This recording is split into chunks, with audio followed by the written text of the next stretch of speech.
안녕하십니까. 동인천역 도시재생 현장지원센터의 사무국장 김일령입니다. 저는 오늘 도시재생 뉴딜의 이해를 말씀드리기 위해서 여러분 앞에 섰습니다. 저희가 생각하고 있는 도시재생 뉴딜은 도시재생이라는 큰 흐름을 실행하기 위한 국가정부의 중앙정부의 하나의 사업으로 이해를 하고 있습니다. 그래서 도시재생 뉴딜을 이해하기 위해서는 곧 도시재생이라는 것이 무엇인지에 대한 이해가 분명히 필요하고 그에 대한 이야기를 우리가 충분히 알 수 있었을 때 우리 동네에 필요한 도시재생 뉴딜 사업이 어떤 것인지를 이야기할 수 있다라고 생각합니다. 그런 측면에서 오늘 이야기의 첫 번째 순서는 도시재생의 탄생으로 시작해 보도록 하겠습니다. 그 전에 우리 한번 같이 이야기해 볼 얘기가 있습니다. 여러분들이 생각하시는 도시는 어떤 모습인가요? 네, 모두가 다른 이야기를 하긴 하는데요. 보통 우리들이 생각하는 도시 여러 가지가 있겠지만 제가 지금까지 이 일을 하면서 만나봤던 사람들이 생각하는 것은 뭐 이랬어요. 가장 많은 사람들은 바쁜 일상 속에서도 여유를 찾을 수 있는 그런 공간이 있는 것이 좋은 도시라고 생각하신대요.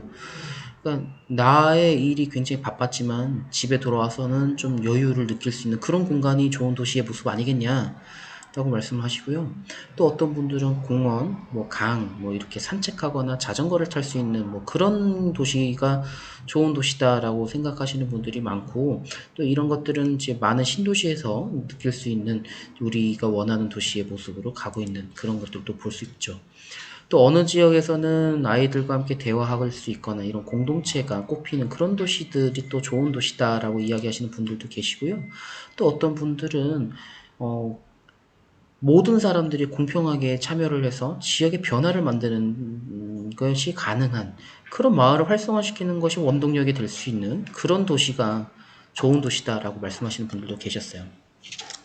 또 한편으로는 옛날 이야기가 켜켜이 쌓여 있어서 그것들을 떠올릴 수 있는 그런 것이 좋은 도시라고 생각하시는 분들도 계셨고요. 그리고 이제 땀 흘리는 사람들이 굉장히 존경받을 수 있는 지역 경제의 활성화가 될 수 있는 도시. 아무래도 도시는 경제 활성화다 라고 말씀하시는 분들도 계셨고요. 또 이렇게 예술이나 문화가 살아 숨쉬는 도시가 도시다운 모습을 가지게 된다라고 말씀하시는 분들도 충분히 계셨습니다. 전통이나 현대적인 것들이 조화로운 도시, 그리고 경쟁력 있는 도시. 네. 앞에 있었던 그 도시의 모습들 중에 무엇 하나 빠지는 건 없을 거예요. 모두가 중요하고 좋은 도시의 모습을 가지는 것은 분명할 것입니다. 그런데도 불구하고 이런 질문에 하나를 더 더해서 저희가 질문을 드렸을 때는 같은 대답이 나옵니다. 결국 그 도시가 우리의 다음 세대에게 물려줄 수 있는 도시의 모습을 말씀하시는 게 맞지요? 라는 질문에는 모두가 그렇게 대답하십니다. 그러니까 우리가 지금 우리 지역에 무언가 필요하다라고 주장하는 것들, 그래서 바뀌어야 되는 것들이 곧 나만의 문제가 아니라 우리 다음 세대에게 필요한 것들이 무엇이냐라고 이야기할 만한 그런 도시가 아름답다라고 생각하시는 쪽으로 의견이 모이는 건데요. 그래요. 어떤 도시가 이상적이라고 말씀을 하시든 우리는 여기 이 지점에서 또 하나 깨달은 것이 있습니다. 사람은 모두 다른 시선으로 도시를 바라보고 있어요. 좋은 도시를 바라보는 시선도 다르고 도시의 문제를 바라보는 시선도 분명히 다릅니다. 도시에 필요한 것을 이야기하는 시선도 분명히 다를 것이고요. 이렇기 때문에 우리가 지금 해야 하는 수도 없이 많은 일들은 다 다른 이유로 우리에게 다가오게 됩니다. 바로 이러한 관점이 도시재생이라는 이야기를 하기 위한 첫 번째 우리가 이해해야 되는 지점입니다. 왜냐하면 이제 우리가 생각하는 도시에 정답이 존재한다기보다는 수도 없이 많은 변화의 과정 속에서 우리가 어떤 것을 선택해야 되느냐, 선택의 과정은 어떻게 해야 되느냐로 이야기의 중심이 변화해 와야 되기 때문입니다. 그것을 이해하기 위해서 도시가 어떻게 구성되어 있는지를 한번 살펴보도록 하겠습니다. 사람이 살기 전에 한 땅은 이렇게 자연이 존재하고 있었습니다. 사람이 살기 전에는요. 바로 이 곳 위에 도시의 인프라가 이제 존재하게 되는 거죠. 사람이 살면서 도로를 놓고 다리를 놓고 사람들이 살고 뭐 이런 내용들이 포함이 될 것입니다. 그 위에 사람들이 살면서 하는 행동을 우린 공동체라고 불러왔고요. 그 위에 바로 거버넌스라고 하는 것들이 이제 존재하게 되는 거죠. 거버넌스는 이제 공동체가 우리가 필요한 것들에 대한 의사결정을 하기 위한 하나의 도구이고요. 예, 우리 같은 경우에는 민주주의라는 것을 거버넌스의 한 틀로 이제 사용하고 있습니다. 그 모든 것들이 동시에 펼쳐졌을 때 도시라는 것들이 이제 만들어지는 거고요. 바로 이 도시가 여러분들이 바라보고 있는 그 도시의 형태, 그 아래는 이렇게 많은 것들이 있다.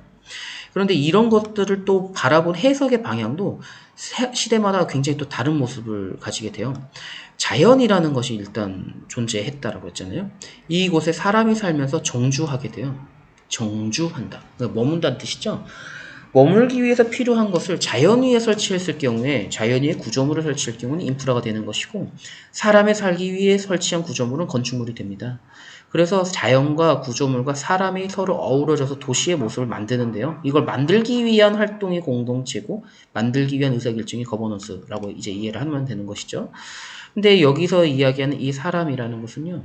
숫자를 의미했었습니다. 지금도 그렇게 볼 수 있고요. 예를 들면 이런 거예요.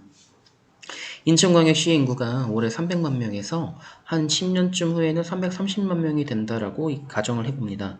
그러면은 30만 명 정도의 인구가 늘었기 때문에 이 사람들이 기존의 도시에 다 몰려 살게 되면 밀도가 과도하게 올라가서 거주 환경이 안 좋아지겠죠.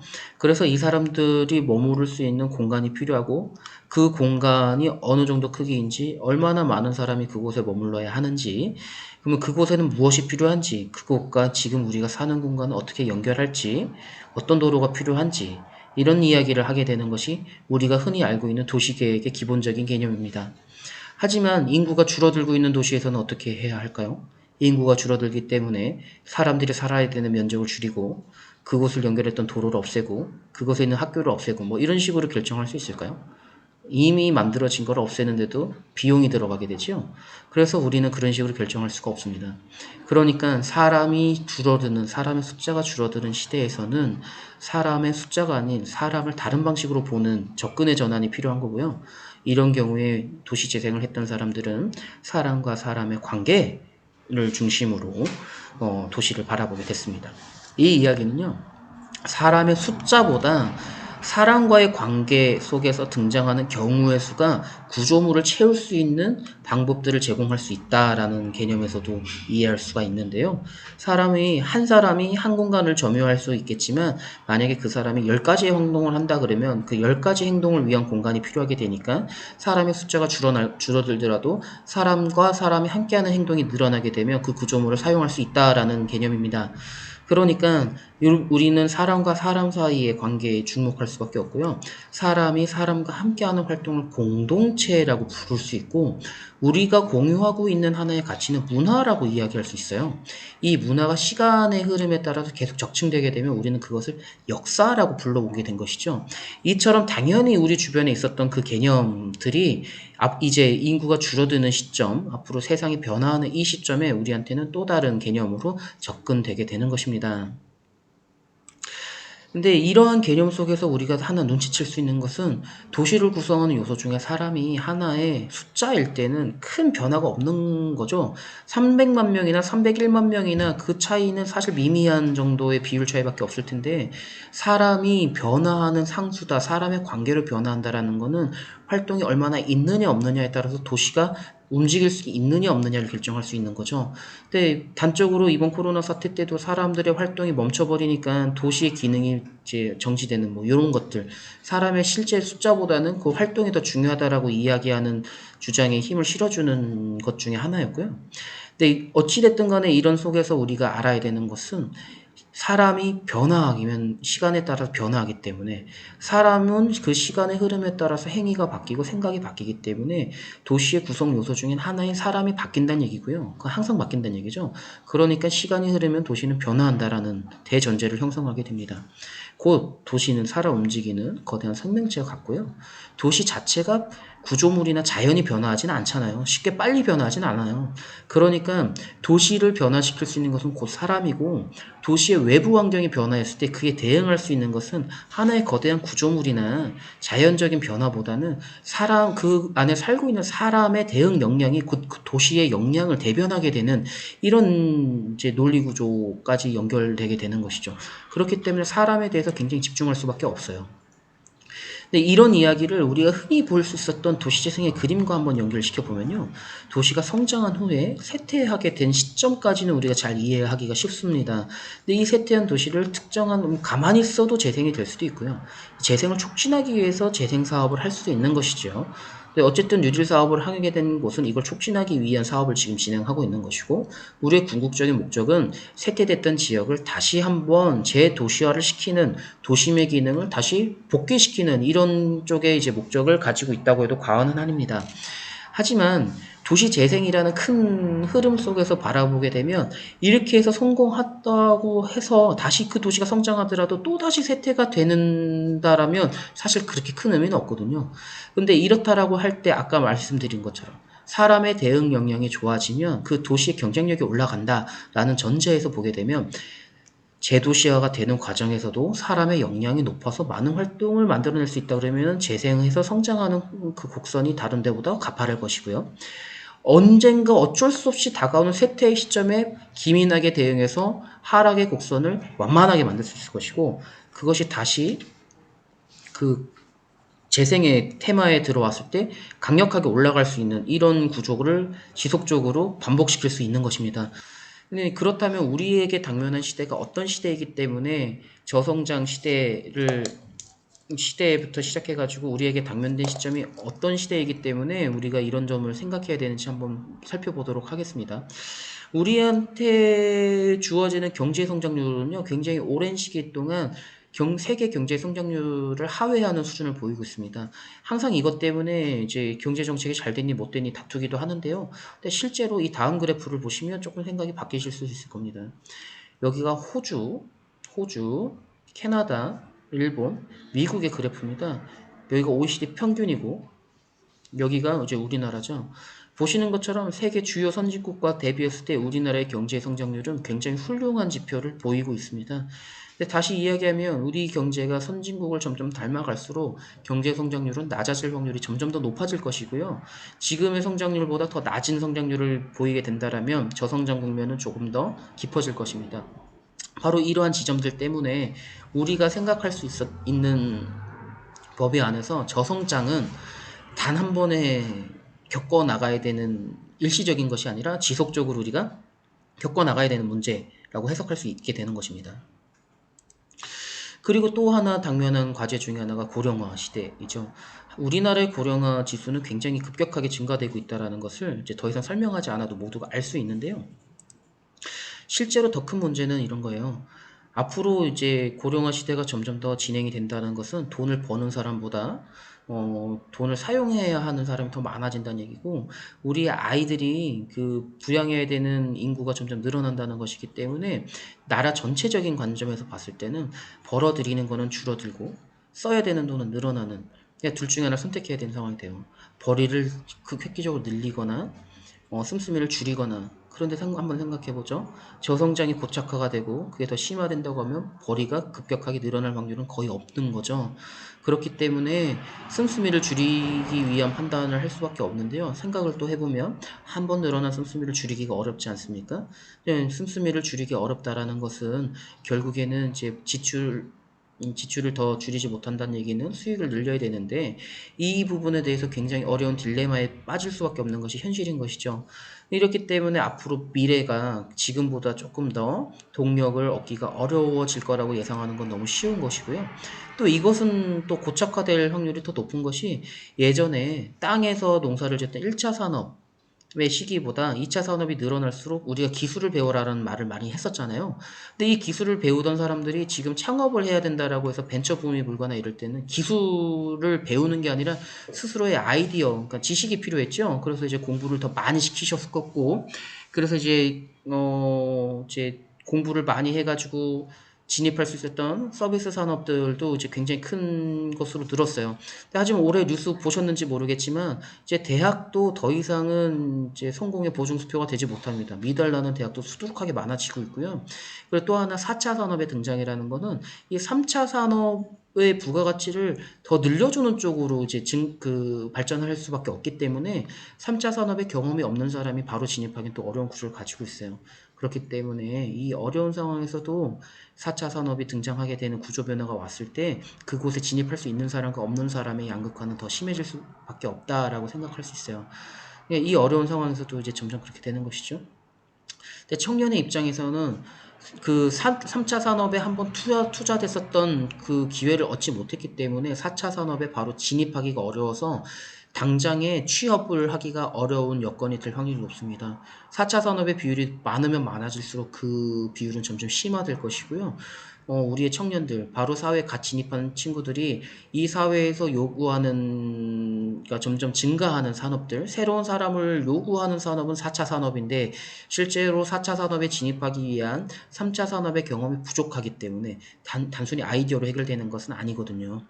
그렇기 때문에 청년들의 실업률 증가는 점점 더 앞으로도 더 심해질 확률이 높다. 그러니까 하지만 이게 또 선진국과 대비해 보면 우리나라의 실업률이 그렇게 엄청나게 높은 수준은 또 아니거든요. 우리보다 더 낮은 수준의 청년 실업률을 가진 나라는 일본 정도에 불과한 걸 보면 이것도 이제 우리가 봤을 때는 좀 미래에 대해서 좀 진지하게 생각해 볼 이유가 있는 것 같습니다.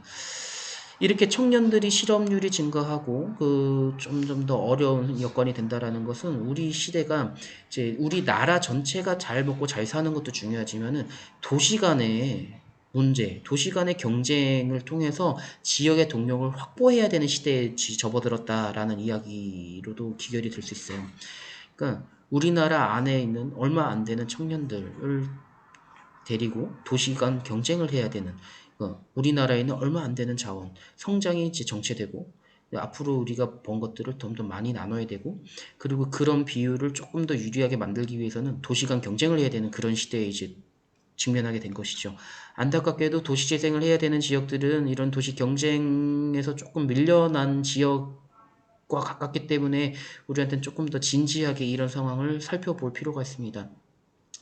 근데 이런 상황이 비단 도시재생 지역만의 이야기는 아니었고요. 그래서 이제 이런 이야기를 할 때 우리나라가 어떤 식으로 대처를 했는지를 같이 살펴보는 것도 좋은 접근 방법이 될 것 같습니다.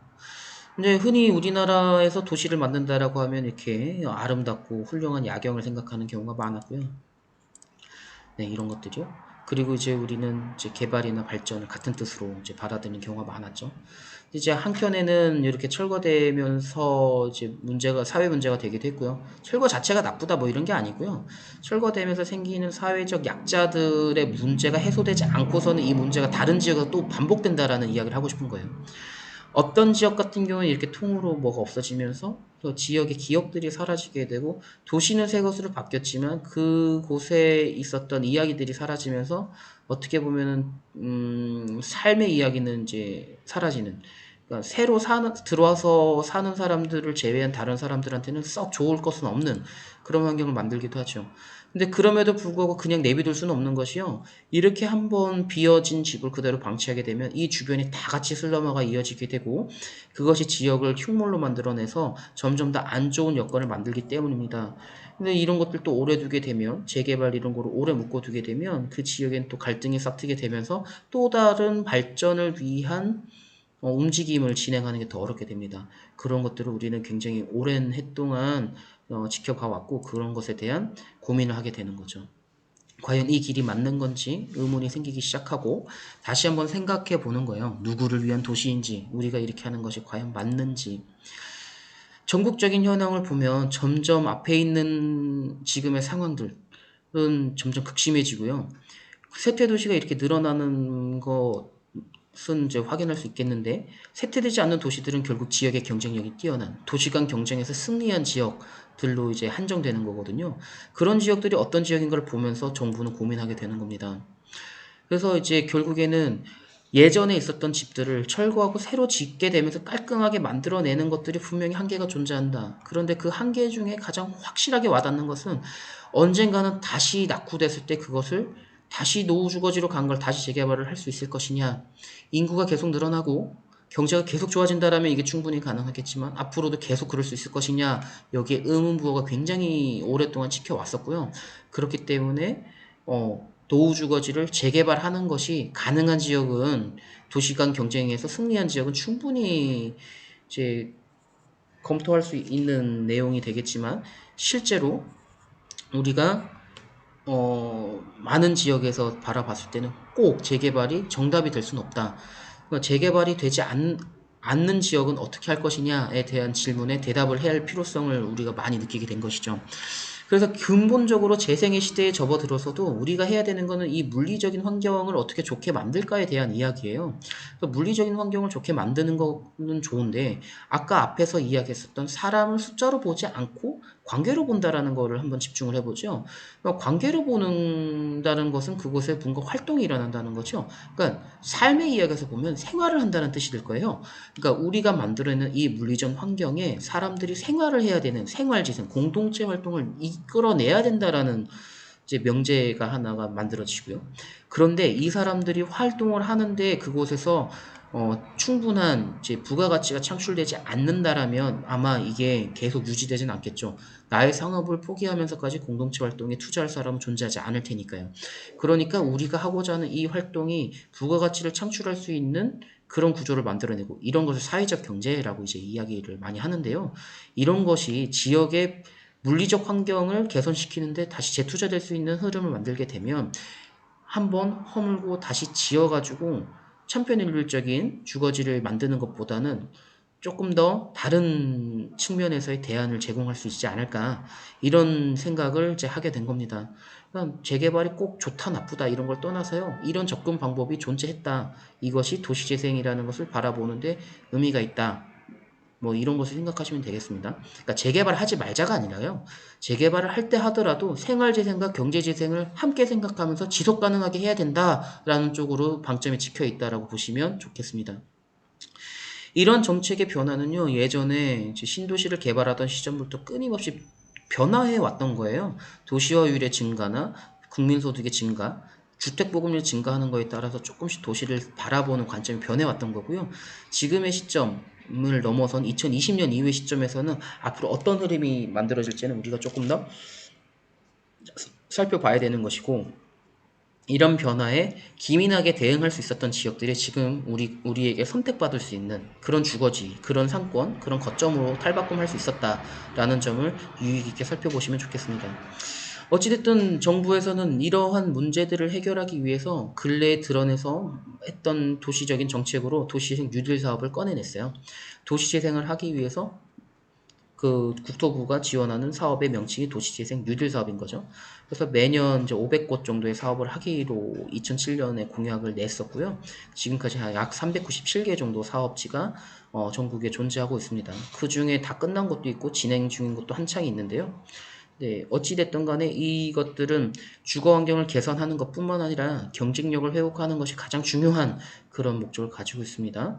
네, 앞에 있는 이런 그림처럼 도시재생이라는 게 2007년부터 끊임없이 도시를 바라보는 관점에서 등장한 것이고요. 어느 날 갑자기 뿅 하고 튀어나온 것은 아니에요. 그러니까 재개발을 하라 마라 뭐 이런 이야기를 넘어서서요. 재개발을 하더라도 지속성을 담보해야 된다.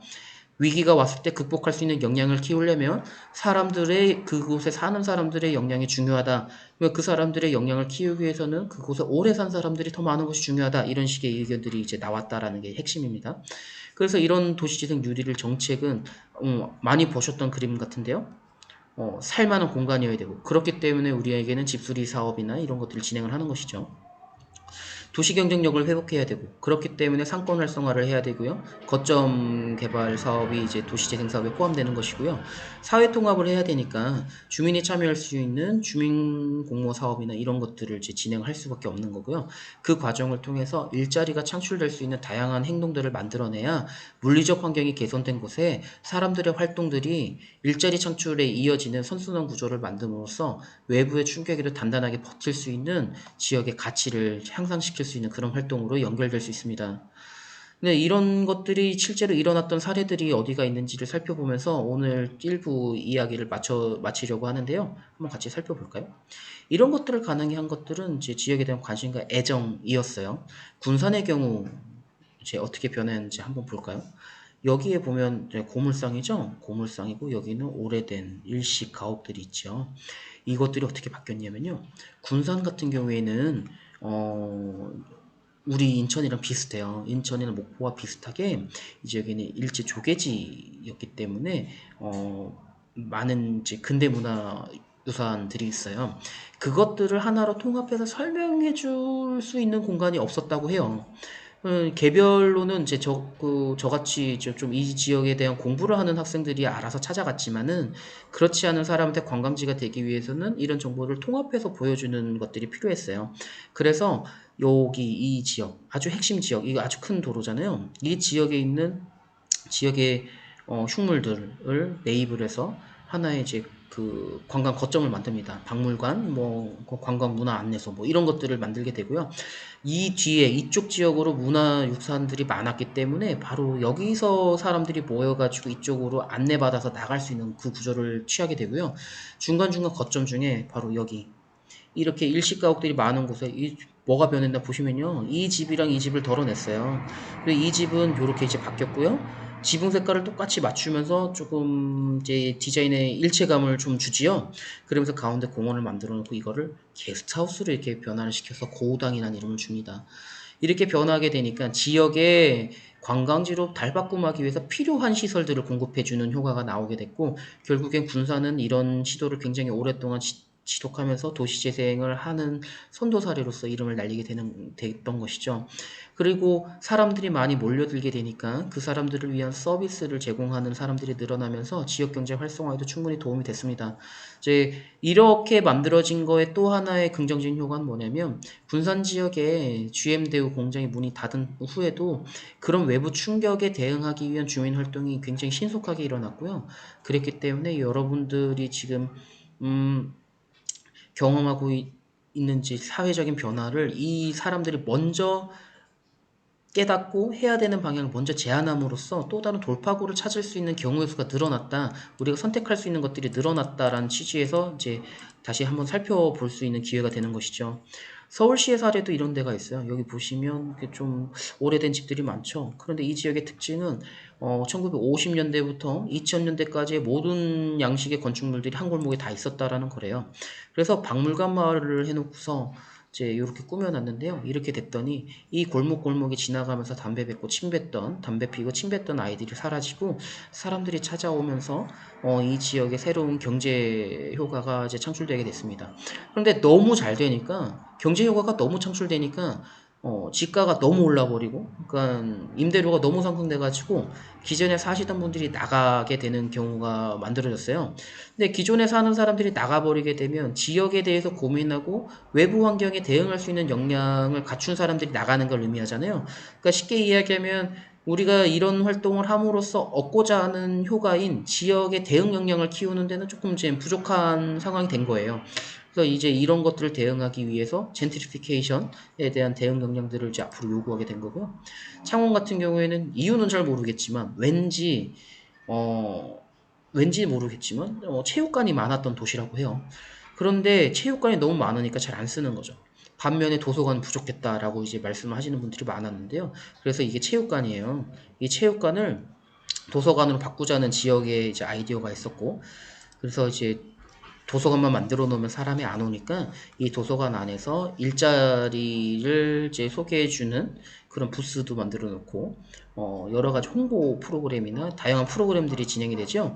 이런 것들을 함으로써 사람들을 계속 끌어들일 수 있는 프로그램을 지역에 공급한 게 된 거고요. 비어 있는 체육관보다는 사람이 많은 도서관이 옴으로써 지역에 찾아오는 사람들을 대상으로 한 서비스업이 활성화되면서 이 지역의 경제적 효과를 조금씩 늘릴 수 있는 그런 환경이 된 거죠. 어떠신가요? 이런 사례들 충분히 우리도 도전해 볼 수 있는 사례라고 생각하지 않나요? 예, 도시재생 뉴딜 사업이라는 그 단어 속에 숨겨져 있는 그런 의미들을 우리가 하면서 어, 진짜 우리 지역에 필요한 것들이 무엇인지를 한 번쯤 고민해 볼 수 있는 그런 시간이 되었으면 좋겠습니다. 우리가 가지고 있는 생각 하나하나를 이렇게 조각 내서 맞추게 된다라면 그것도 하나의 근사한 그림이 되지 않을까 그렇게 기대를 해봅니다. 네. 이렇게 제 1부 도시재생의 배경에 대해서 이야기를 드리고요. 잠시 우리 센터에서 함께하고 있는 프로그램에 대한 광고 잠시 보시고 2부에서 다시 찾아뵙도록 하겠습니다. 감사합니다.